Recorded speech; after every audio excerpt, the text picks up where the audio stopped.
Bonjour les humains, 3 juin 2025. Si vous êtes nouveau sur la chaîne, bienvenue. Ne vous fiez surtout pas à une seule vidéo. Allez voir mes playlists, je traite de tout un tas de sujets très différents. Donc, on va pouvoir refaire des vidéos. Enfin, je vais pouvoir refaire des vidéos où il n'y a pas de coupure, donc des vidéos normales, pas en direct, avec la mauvaise qualité. J'ai enfin changé ma carte SD, c'est un petit peu traîné, désolé, mais j'ai eu un peu de mal à m'en procurer une. Il a fallu que je la commande parce qu'il n'y avait pas en stock. Et, euh, et là où on devait m'arranger la chose, c'était fermé le week-end. Euh, enfin bref, voilà, c'était assez compliqué, mais nous y sommes. Alors, dans la playlist Après Jésus, épisode numéro 2, playlist que je mettrai en description de cette vidéo. Alors, nous avons terminé la préface. Oui, et j'ai remarqué aussi dans les vidéos en direct, il y a quelques secondes avant qui manquent, alors que chez moi, le temps défilait quand même. Enfin, c'est une catastrophe. Pour moi, le direct, c'est une catastrophe. Hein. Bon, je ne sais pas si je vais pouvoir faire un jour un direct en ayant donné un rendez-vous sur un thème ou quoi. Je sais que ça intéresse certains, mais je n'ai aucune confiance en ma connexion. Bref, on verra ça hypothétiquement plus tard, si possibilité il y a. Moi, j'y crois pas trop, mais bon. Alors, la préface, c'est fini. On va s'attaquer à l'introduction. L'introduction est de Roselyne Dupont-Roch et Antoine Guggenheim. Pour ceux que ça intéresse toujours, hein, moi je ne les connais pas. Voilà. Dans l'ouvrage collectif Jésus, l'encyclopédie, paru en 2017 sous la direction de Joseph Doré, était évoquée la figure originelle de Jésus telle que peuvent nous la rendre présente le meilleur de la science contemporaine. Entre parenthèses, histoire, archéologie, exégèse. Tiens, je me demande, je crois que j'ai fait un lapsus dans l'épisode précédent. Au lieu de dire Joseph Doré, j'avais dit Julien Doré, le chanteur. Je crois que je m'étais trompé, je crois que j'avais fait un lapsus. Bon, bien entendu, il s'agit de Joseph Doré. Hein, bon. Mais aussi l'expérience artistique des siècles, témoin d'une quête de sens inachevée. Comme en écho, le présent ouvrage se propose de scruter le point de jonction entre la personne de ce Jésus, tel qu'approché par l'histoire et les textes, et ces communautés que nous appelons les églises, dans leur diversité et leur unité, elles qui, après Jésus, inventent, entre guillemets, le christianisme. Mais bien sûr, à partir du moment où les églises deviennent des institutions, ça part dans tous les sens. Hein. Ce second projet est né d'un étonnement partagé par de nombreux lecteurs du premier, étonnement qui reste aussi le nôtre et auquel il s'agit ici de tenter de répondre avec la même méthode critique et historique. Il peut se résumer en 3 images. Après la mort de Jésus, des disciples qui fuient et se cachent, mais qui un jour se mettent en route pour annoncer et rassembler, assurés d'avoir reçu l'Esprit Saint, entre guillemets, promis par leur maître. Pourquoi entre guillemets? Ça, apparemment, ce sont ces gens qui écrivent cela ne sont pas des nouveaux. Très vite, une poussière de petits groupes qui germent dans l'Empire romain et même au-delà de ses frontières, parfois mal vus par les pouvoirs locaux et persécutés, et aujourd'hui, après 2 millénaires d'une histoire complexe, près de 2 milliards de chrétiens se réclament encore du nom et de la personne de Jésus. Que s'est-il donc passé? Ce qui nous intéresse ici, c'est l'origine de ce phénomène et toutes les premières générations qui l'ont vécu sans même imaginer l'ampleur qu'il prendrait. Nous ne saurons rien de Jésus si son nom n'avait été porté depuis les années 30 de l'ère commune, qui a fini par prendre son nom par ses disciples qui se sont rassemblés et constitués en minuscules églises, entre guillemets, ecclésiaï au pluriel, hein, selon le nom que Paul le premier leur donne, animé par la liberté de l'Esprit de Jésus, entre guillemets. Nous ne pouvons comprendre quelque chose à Jésus et à ce qu'est la foi chrétienne si, si nous ne nous penchons pas sur ces débuts mal connus, peu documentés, mais qui sont porteurs d'une dynamique incroyable. Sous-chapitre: l'invention du christianisme. le sens d'un titre. Que nul ne s'y méprenne. Nous ne croyons pas que le christianisme soit né tout armé du crâne de quelques juifs de Galilée, des pêcheurs et un percepteur d'impôts, ni de l'intellectuel de la diaspora Paul de Tarse. Cela n'aurait aucun sens. Faire œuvre d'histoire, c'est rompre avec les visions théologiques qui expliquent les origines à la lumière de ce qui est advenu après, en faisant fi de la part de contingences et d'imprévisibles qui marquent toute aventure humaine. C'est pourquoi nous utilisons le terme invention, entre guillemets, en son sens le plus fort et le plus riche, son sens étymologique, invenire, c'est découvrir. Découvrir ce qui est là et qu'on ne voyait pas, la richesse d'un héritage, les promesses d'une rencontre, les implicites d'une annonce, les possibles d'un envoi. Jésus n'est pas le fondateur du christianisme, puisqu'il n'a pas institué lui-même une nouvelle religion. Mais l'invention du christianisme, comme le martèle l'apôtre Paul, a pour unique fondement Jésus de Nazareth, Christ, entre parenthèses, le Messie, mort et ressuscité. Référence 1 Corinthiens, chapitre 3, verset 11. Semence puissante de nouveauté. Cette semence pouvait-elle rien produire, rien inventer, entre guillemets, sans le travail du sol où elle fut jetée? L'événement Jésus renouvelle les potentialités de son époque, de sa culture, de sa tradition religieuse et donne naissance au christianisme, autant que le christianisme naissant renouvelle l'événement Jésus en déployant certains de ses possibles fondamentaux. Pour dire cette nouveauté, les premiers chrétiens se tournent vers l'expérience et les écritures juives, terreau de l'enseignement de Jésus et structure de leur mémoire, mais aussi vers les aspirations des populations et des cultures araméennes, grecques, romaines alentour. Ils ont cherché les mots pour le dire, le vocabulaire et la grammaire toujours changeants et approximatifs qui permettent d'annoncer ce qui est à leurs yeux un événement inouï.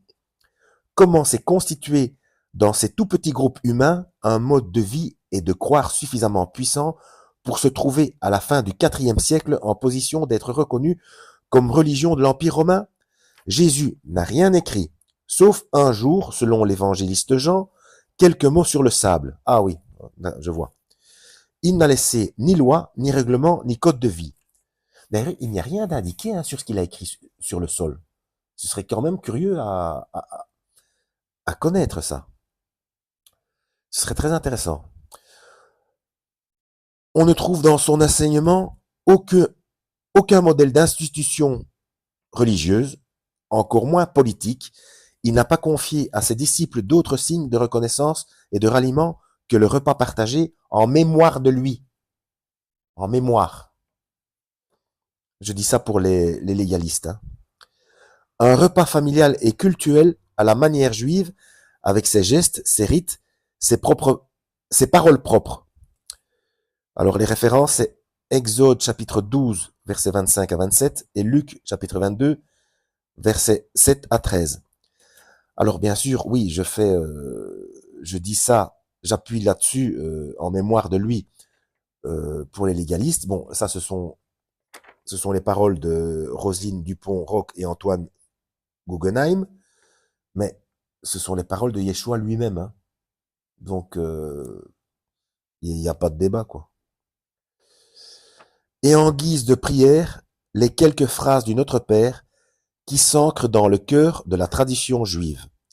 Je rappelle que pour le Notre Père, Yeshua, le Christ, a dit « Voici comment vous devez prier ». Et j'appuie sur le « comment », pas « Voici ce que vous devez dire ». Parce que il dénonce les prières répétitives, hein, le par cœur sans penser à ce qu'on dit, etc.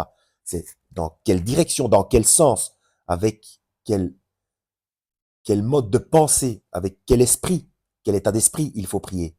Voici comment vous devez prier. Ça, c'était pour appuyer, j'en suis convaincu, c'était pour appuyer le fait de ne pas commencer à prier pour des vengeances, pour des richesses et ce genre de choses. Hein. Voilà. Voici comment vous devez prier, c'est dans quel état d'esprit vous devez prier. tout simplement.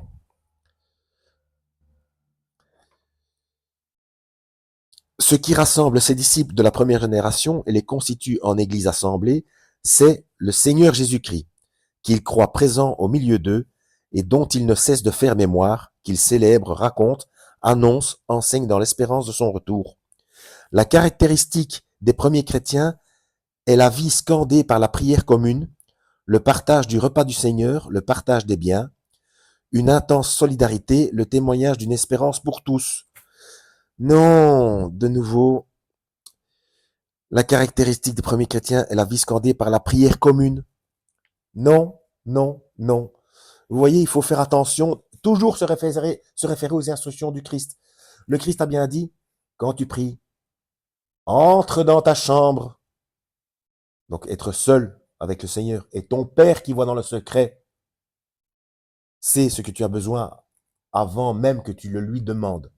Donc vous voyez, tout ce que vous lisez, tout ce que vous entendez, d'où que ça vienne, toujours vérifier avec l'enseignement du Christ.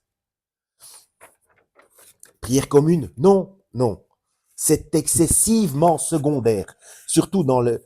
Je rappelle qu'on est en pleine période de fin des temps. Le système de paiement dans la main, allez voir ma playlist 666 fonctionne, est en train de se propager. Subrepticement, même si c'est au compte-gouttes, etc. Même s'il est possible qu'on le retire complètement pour dénigrer ceux qui alertent. C'est un plan à l'intérieur des plans, etc.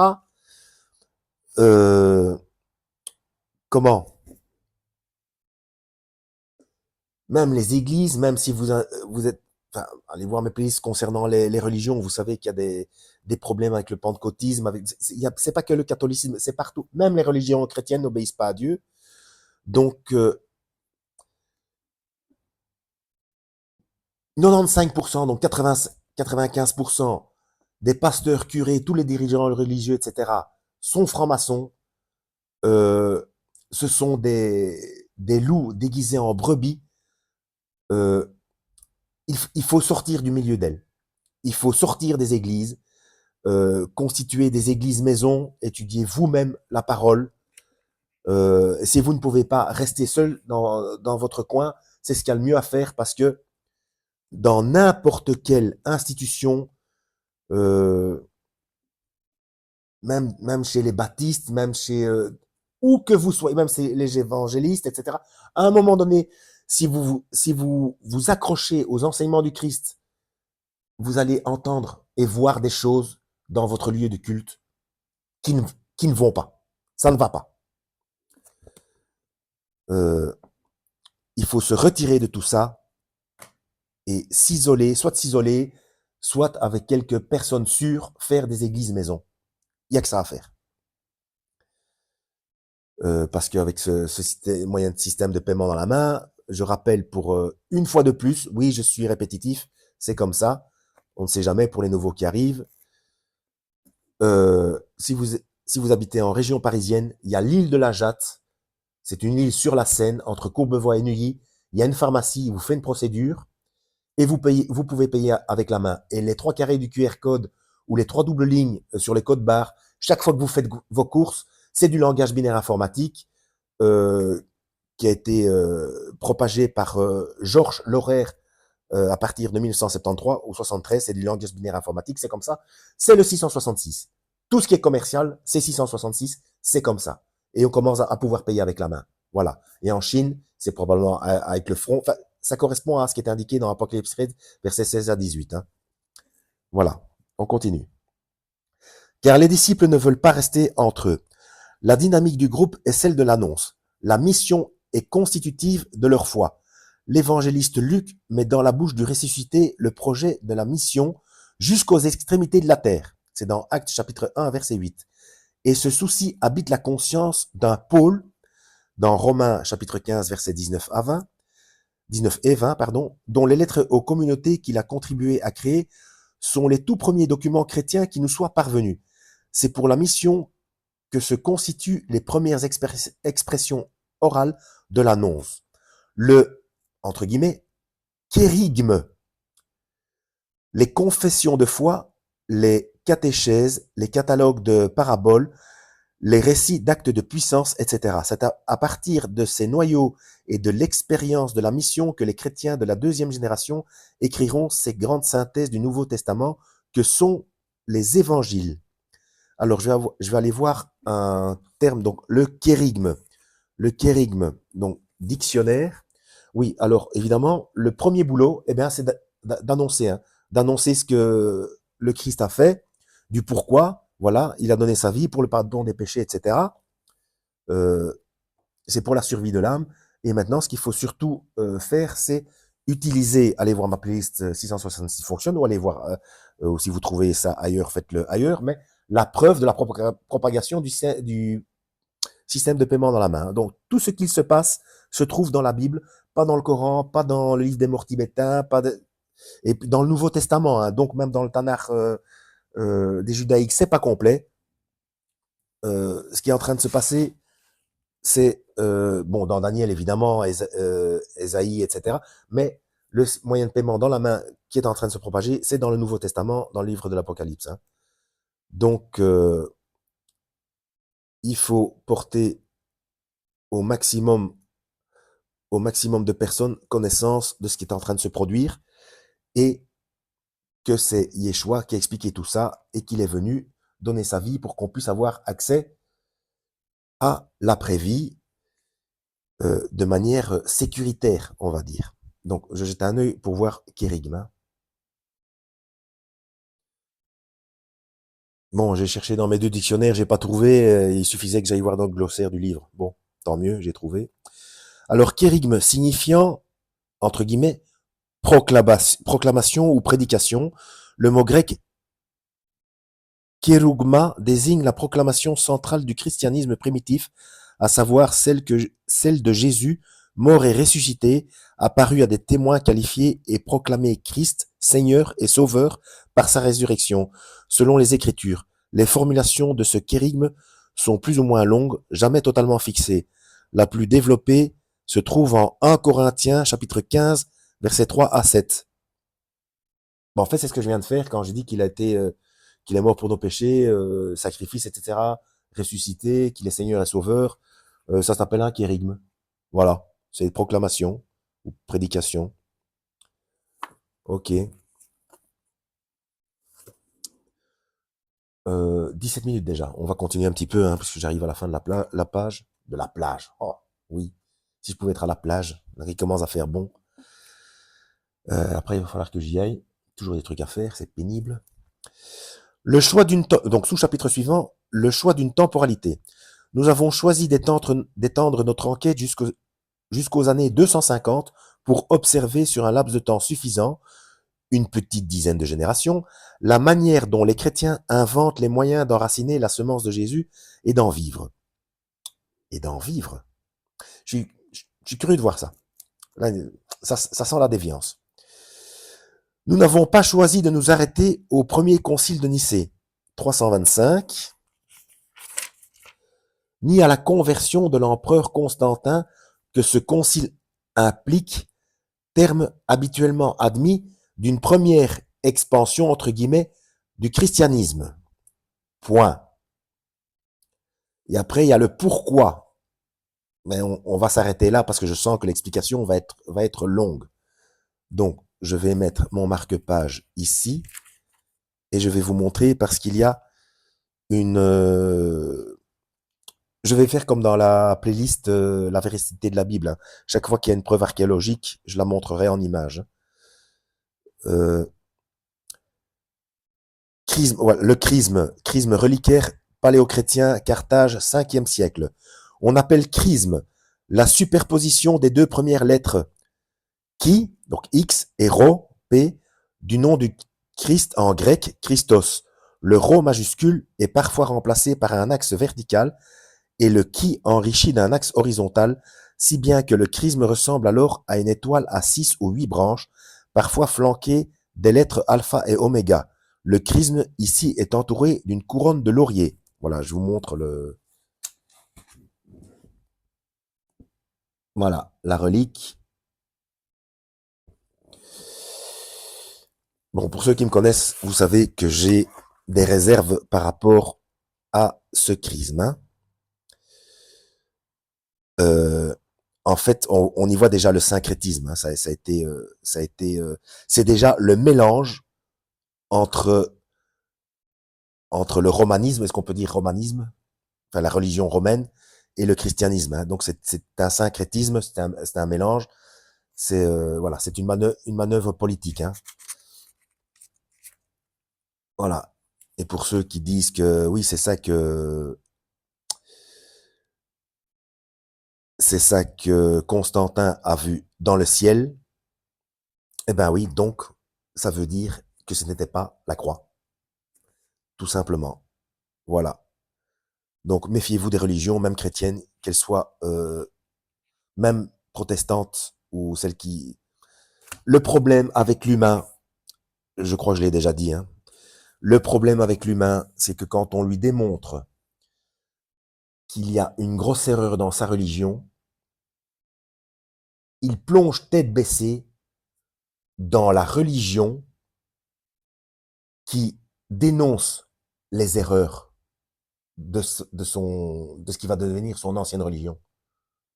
Et donc, il prend tout pour acquis dans la nouvelle. Grosse erreur. Grosse erreur. D'ailleurs, il faut que je fasse une vidéo sur... je vais faire un débrief sur Matthieu 24. J'ai pas pu le faire à cause de mes problèmes de carte SD. Matthieu 24 de Watchmen Québec. Parce que Jonathan explique une chose qui par extension, amène à ce problème. C'est le fait que des gens refusent qu'on appelle Yeshua Jésus, mais du coup, ils prennent le package. Vous savez que moi, je l'appelle Yeshua aussi parce que, enfin, allez voir ma vidéo, le nom au-dessus de tous les noms. Hein. Donc, le nom au-dessus de tous les noms. Ensuite, vous mettez Serge Van Engelgom. Sur YouTube, vous allez tomber sur cette vidéo. Donc, moi, je n'ai pas de problème avec ça, qu'on l'appelle Jésus. Le problème, c'est les gens qui font l'amalgame. Donc, on va leur dire, oui, c'est Yeshua son vrai nom, parce que Jésus ou Yeshua, etc., ça veut rien dire, tandis que dans la langue originelle, on a les trois temporalités et on a l'explication de la fonction. Donc, j'ai sauvé, je sauve, je sauverai, avec le yod de Yahweh, etc. Du coup, ils vont plonger là-dedans, mais ils vont prendre le package. Ils vont se dire, donc, ce sont les juifs messianiques et les nazaréens qui ont raison, donc il faut revenir à, comme Yeshua a dit, je ne changerai pas un seul iota de la loi, etc. Donc il faut revenir. Non, non, non, non, non. Le problème, c'est que l'humain, quand il découvre une chose vraie et se rend compte de l'erreur de sa religion, il plonge tête baissée dans la nouvelle et il prend tout le package. Non, non, je suis désolé. Alors pour en revenir à euh, et donc, on retombe à ce moment-là, l'humain retombe dans l'erreur. Tout ça parce qu'il a découvert une vérité. C'est très imprudent. Hein. Oui, pour en revenir à Yeshua, donc ça, Shaoul, donc Paul l'avait bien précisé, que dès le départ, que l'esprit de l'Antichrist était déjà... Alors pourquoi c'était écrit sur la croix dans les trois langues, enfin, les trois langues, oui et non, c'était déjà une manœuvre de l'Antichrist pour dénaturer son nom. Parce que si c'était une véritable traduction, on aurait dû mettre en latin et en grec, j'ai sauvé, je sauve, je sauverai, ou Dieu sauveur. Et non, on a tordu le nom. Ce n'était pas la traduction réelle. Voilà. Maintenant, le fait de l'appeler Jésus, il n'y a aucun souci. On sait de qui on parle. Il n'y a pas d'affront. Il n'y a pas de péché. Il y a juste que quand on sait ce que veut dire Yeshua, c'est beaucoup plus profond.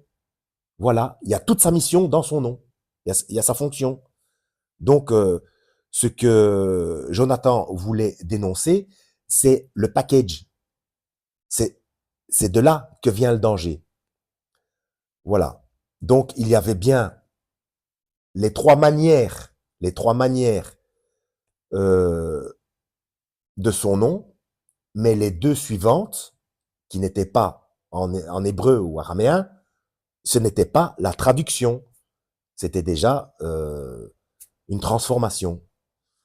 Voilà, pour minimiser l'importance de la compréhension de la fonction. Voilà, mais j'ai débordé là, ce n'était pas le sujet de la vidéo, mais c'était important à dire. Mais c'est quelque chose que je redirai dans le débrief de Matthieu 24. Hein. Voilà, en espérant avoir été utile, toujours pareil. Et moi, il faut que je m'apprête, il faut que j'y aille. Il faut que j'aille chez le dentiste. Oh, à quand cette troisième repousse? Pourquoi est-ce qu'on n'a pas droit à une troisième repousse? Hein? On n'a pas besoin d'aller chez le dentiste. Hein? Il paraît qu'il y a pas... oui, ça je fais une petite parenthèse qui n'a rien à voir, mais enfin ça peut être intéressant. Il paraît que ça s'est déjà vu chez de très vieilles personnes, 80, 90 ans, 90. Ils ont un dentier qui les gêne. Et donc, ils vont chez le dentiste pour vérifier, on leur fait une radio, et boum, il y a une troisième repousse. Donc, si on vit suffisamment longtemps, il est prévu apparemment une troisième repousse chez l'espèce humaine. Bon. À quand la troisième repousse pour tout le monde? Enfin, ça mettrait tous les dentistes au chômage. Bref, à la prochaine, lisez la Bible et que Yahweh vous guide.